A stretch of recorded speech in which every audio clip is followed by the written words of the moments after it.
Ġie varat il-pjan strateġiku ġdid tat-taxxa u l-ġbir tal-ħlasijiet mid-dwana sas-sena 2025.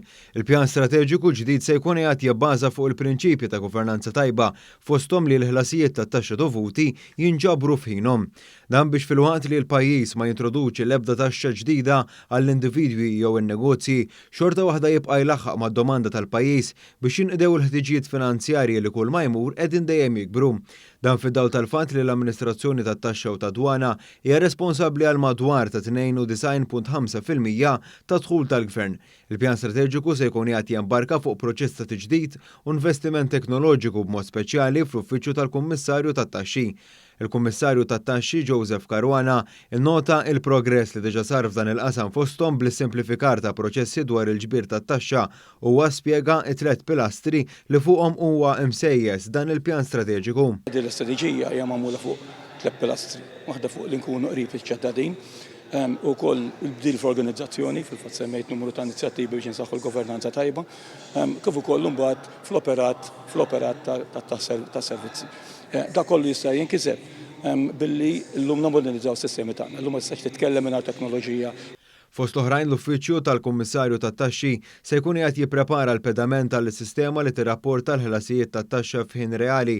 Dan-l-investiment se jwassal biex l-Uffiċċju tal-Kummissarju tat-Taxxi jservi aħjar lill-klijenti tiegħu.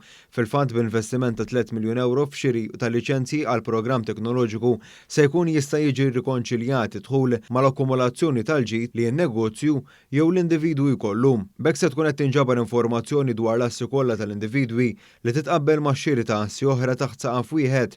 Il-Ministru għall-Finanzi u x-Xogħol Clyde Caruana sqar li din it-trasformazzjoni qed issir biex id-diversi dipartimenti jaħdmu qrib xulxin filwaqt li jkun hemm bidla fil-kultura lejn dan il-qasam. Il-Ministru Caruana nnota li s-sena li għaddiet kien hemm 1800 persuna li marru għal ftehim biex iħallsu blura t-taxxa dovuta, żieda ta' 42% fuq is-sena ta' qabel. Fil-fatt din iż-żieda hija attribwita għal fatt li issa l-arretrati tat-taxxa jitħallsu permezz ta' ftehim wieħed li jkopri t-taxxi kollha. Huwa nnota li dan wassal biex id-Dipartiment tat-Taxxa ġabar 240 miljun euro aktar f'taxxa matul is-sena li għaddiet. Il-Ministru Caruana nnota li dan kollu se jkun qiegħed jagħti stampa ċara lid-Dipartiment biex ikun hemm aktar governanza tajba fil-qasam tat-tassazzjoni.